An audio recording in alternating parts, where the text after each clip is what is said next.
The Olympics are supposed to represent the pinnacle of athletic achievement.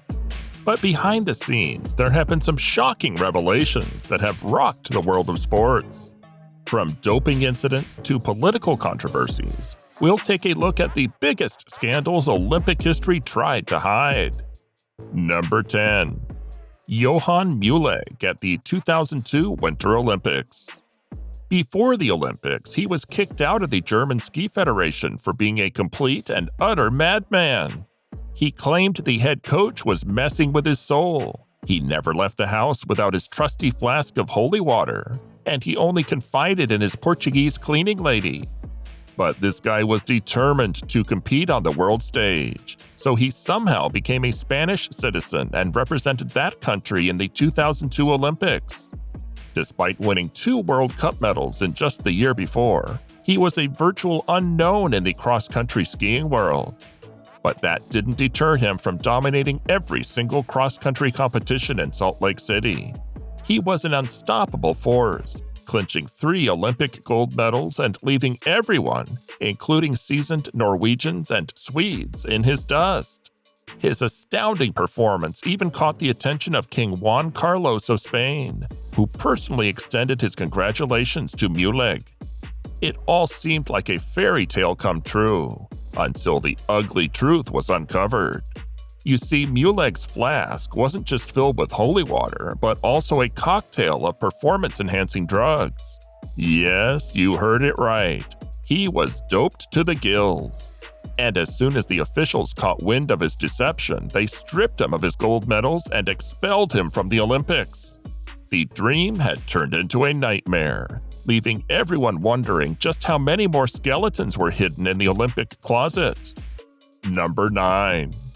In the 2000 Sydney Paralympic basketball game, the Spanish coach had to ask his team to slow down scoring. It's a rare occurrence in the world of sports, but sometimes winning isn't everything. Take the case of Carlos Ribagorda, a talented basketball player who was invited to train with a Spanish team preparing for the Paralympic Intellectual Disability (ID) event at the 2000 Sydney Games. There was just one small problem. Carlos didn't have an intellectual disability. And it wasn't just him. 9 of the 12 athletes who eventually competed for Spain were also without any impairment. But that didn't stop them from competing, and in fact, they won the gold medal. The catch? They were competing against teams made up of athletes who actually met the criteria for intellectual disability, an IQ of 75 or lower, while the Spanish team was largely without any impairment. In fact, the Spanish team was so good that in the first game they had to be asked to slow down their scoring when they were already leading by 30 points at halftime.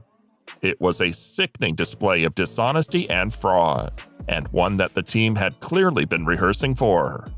To add insult to injury, Carlos was a budding journalist who saw the whole thing as a scoop waiting to happen. It's safe to say that Spain's gold medal was tarnished forever.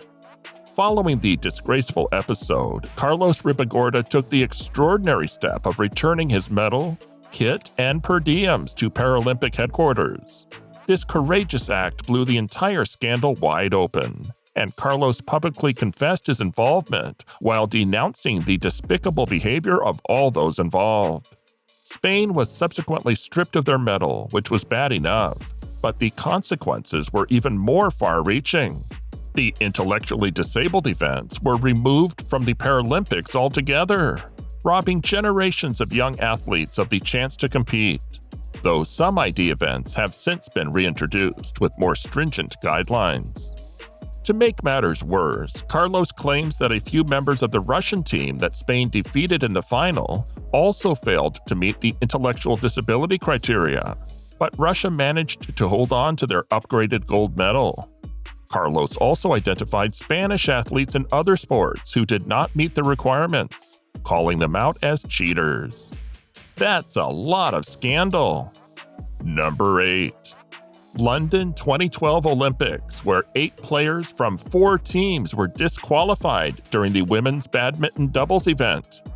The teams involved in the match-fixing scandal included 2 from Korea, 1 from China, and 1 from Indonesia. The coach's reasoning behind the illegal activity was strategic, as they believed that intentionally losing certain matches would result in an easier path to victory in the later rounds of the competition. The manner in which the cheating took place was blatant and obvious. For example, in a game between China and Korea, the Chinese team deliberately made easy errors and netted their serves, prompting the Koreans to follow suit with similarly sloppy play. Even the umpire had to intervene and warn the players to put in more effort. The audience caught on to the fact that the 2 teams were deliberately losing the match and showered them with disapproving boos. Despite being warned twice by officials to put in more effort, the players continued with their sloppy performance, serving 6 faults in a row. The tournament referee had to intervene at the changeover, and finally the players began to play with more skill and intensity. However, their efforts were in vain as all 4 teams were eventually disqualified. Number 7. Kostas Kenteris and Katerina Tenau at the 2004 Olympics. In 2004, Athens hosted the Olympics, and Greece was counting on Kostas Kenteris and Katerina Tenau, 2 track stars who were already national heroes. Kenteris, who had won gold in the 200-meter in Sydney, was not expected to win, while Tenau's silver medal in the 100-meter was also a surprise. These 2 athletes were expected to shine again in their home country. Kenteris was even voted the most popular man in Greece.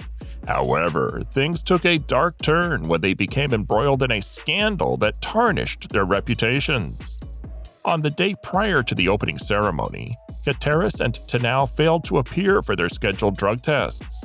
Later that evening, they claimed to have been involved in a motorcycle crash and were hospitalized. Their story aroused suspicion, especially after their versions of events contradicted each other. Subsequently, it was uncovered that the accident was fabricated to avoid the drug test. Upon examining their records, it became apparent that they had skipped numerous drug tests in the past. The concocted accident marked the 3rd time in 2004 alone that they had failed to undergo a drug test. Further inquiries indicated that Kenteris also had avoided participating in several competitions, especially those with stringent drug testing rules over the years. The Greek people were disappointed that Kenteris and Tenau were not at the opening ceremony. People thought that the 2 athletes would be the stars of the show, but they didn't even show up at the Olympics. The effects were felt in many ways. The doctors who took care of the couple at the hospital and 2 other witnesses were found to have lied. Also, Kenteris and Tenau's coach, Christos Zakos, was found guilty of having and storing illegal drugs, but it was never proven that he gave them banned drugs to help them perform better. In May 2011, the 2 athletes were found guilty of lying. This made things even worse for them. Disgrace and scandal ruined the end of 2 promising careers. Number 6. Roy Jones Jr. vs. Park Si-hoon, Boxing, 1988 Olympics. Although Roy Jones Jr. was the clear winner of the boxing match, the gold medal was awarded to Park Si-hoon. It was later discovered that 3 judges had been bribed to ensure Park's victory. Even with this evidence, the Olympic Committee decided to let Park keep the medal.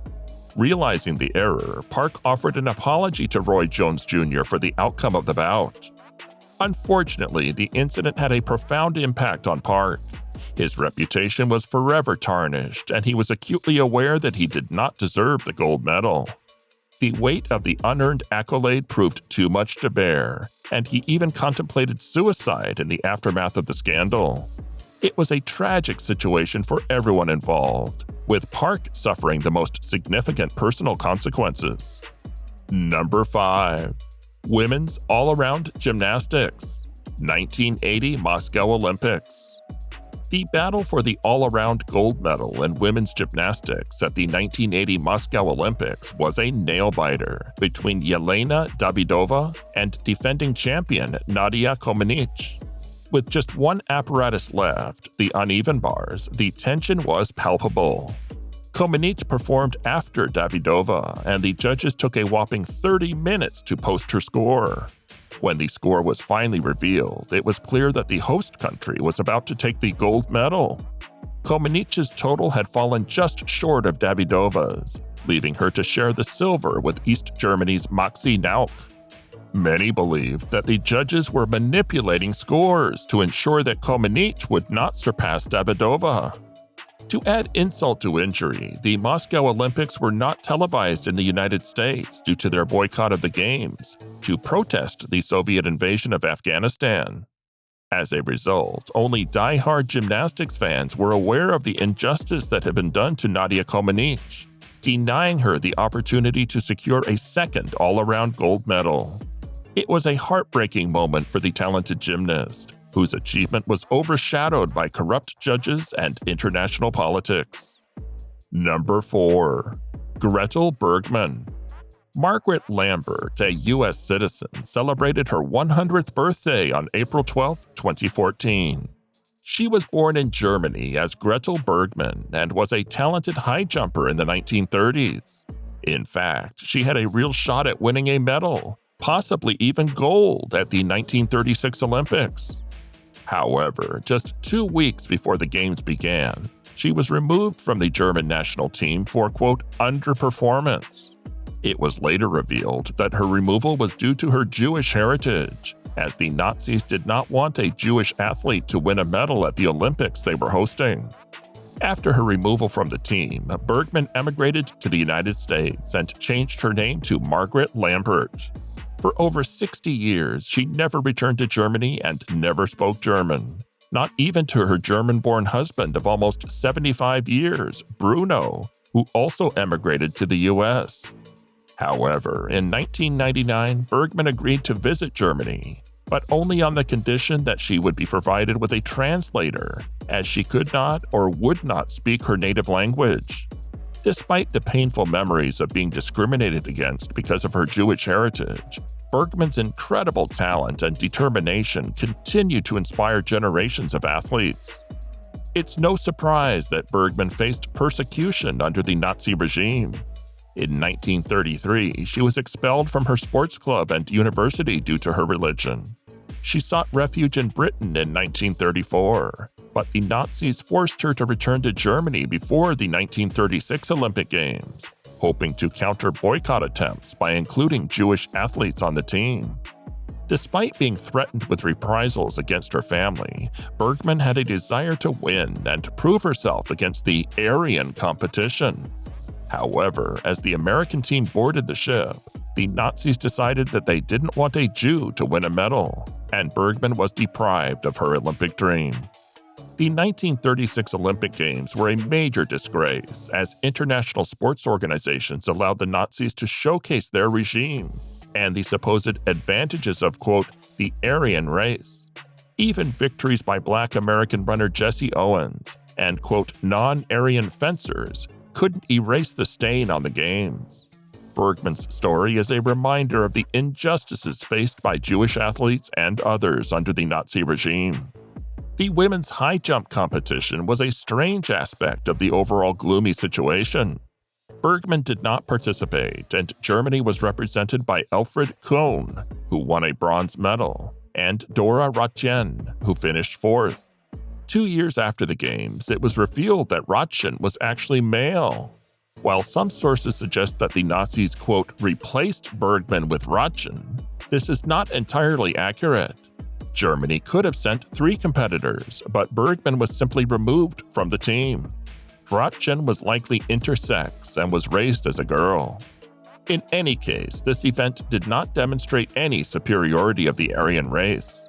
The Hungarian Jewish athlete Ibolya Zak won with a height of 1.60 meters, the same as Bergmann's personal best. The movie Berlin 36 tells this story, but it may be overly dramatic. In reality, there were no heroes or villains among the athletes involved. Kohn was not a Nazi and had good relations with her Jewish colleague, and Ratjen was a quiet and awkward person who later successfully built a new life as Heinrich Ratjen. Number 3. Tonya Harding and Nancy Kerrigan in 1994. International media swarmed Tonya Harding's practice sessions leading up to the 1994 Olympics, eager to catch a glimpse of the controversial figure skater who had become infamous for her connection to the vicious attack on her rival, Nancy Kerrigan. This terrible act, which occurred during a practice session for the 1994 U.S. Figure Skating Championships in Detroit, was orchestrated by Harding's ex-husband Jeff Gillooly and her bodyguard Sean Eckhart. They enlisted the help of Shane Stant, who traveled all the way to Detroit to carry out their plan to break Kerrigan's right leg and ensure her inability to compete. While Stant's blow only left a bruise on Kerrigan's thigh, the injury was severe enough to force her to withdraw from the national championship, sending shockwaves throughout the skating world. The 1994 Olympics were supposed to be a showdown between figure skaters Tonya Harding and Nancy Kerrigan, but quickly turned into a scandal of epic proportions. Harding came out on top at the event that determined the Olympic team, but her world came crashing down when she admitted to helping cover up an attack on Kerrigan. The US FSA and United States Olympic Committee tried to kick her off the team, but she fought back with legal threats and managed to keep her spot. In the end, Kerrigan bounced back from her injury to win the silver medal, while Harding finished a disappointing 8th in Lillehammer.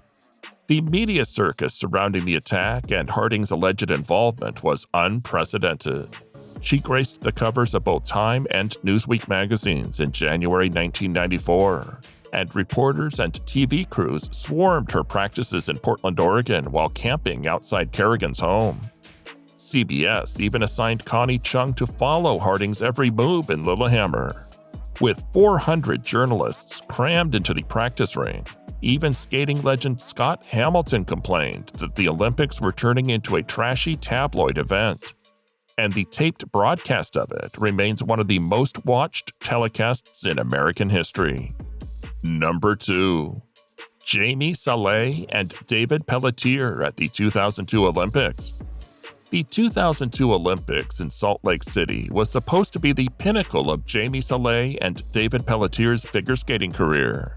They skated their hearts out, and it was obvious to everyone watching that they had outperformed the Russian pair in the pairs skating event. But shockingly, they were awarded only the silver medal, while the Russians took home the gold. The world was outraged, and it soon became clear that there was something fishy going on. It turned out that the French judge had colluded with a Russian judge to swap votes, all in the hopes of helping a French couple medal in ice dancing. When this dirty little secret was exposed, the judge's vote was thrown out, and the score was tied between Salé and Pelletier and the Russian pair. But justice was finally served when the International Skating Union retroactively awarded shared gold medals to Salé and Pelletier. It was a thrilling and emotional moment for the Canadian duo, and a huge victory for fair play and sportsmanship. Number 1. The controversial gold medal basketball game between the USA and Soviet Union, held in the 1972 Summer Olympics. It was a showdown for the ages as the USA Olympic basketball team faced off against the Soviet Union for the gold medal. With only 3 seconds left on the clock, the Americans were ahead by just 1 point. The tension was palpable as the Soviet team tried to run an inbounds play, but their coaching staff interrupted the game officials to argue for a timeout. What happened next was pure chaos. The game clock wasn't properly reset when the ball was inbounded, rendering the resulting play invalid. The clock was reset and the two teams lined up for a third and final play. The USSR scored a layup, stealing the victory from the Americans with a score of 51-50. The U.S. team was understandably furious, feeling that they had been robbed of a hard-earned victory by the officials' bungling. In a stunning move, they refused to accept the silver medals awarded to them, symbolizing their disgust with the entire debacle. To this day, the 1972 Olympic basketball game remains one of the most controversial and hotly debated moments in sports history. And there you have it, folks. a rundown of the biggest scandals in Olympic history that they tried to hide. From cheating and bribery to cover-ups and controversy, these scandals shocked the world and rocked the games. But despite their best efforts to keep them under wraps, the truth always has a way of coming out. Alright, that's it for today. Thanks for watching. See you in the next video.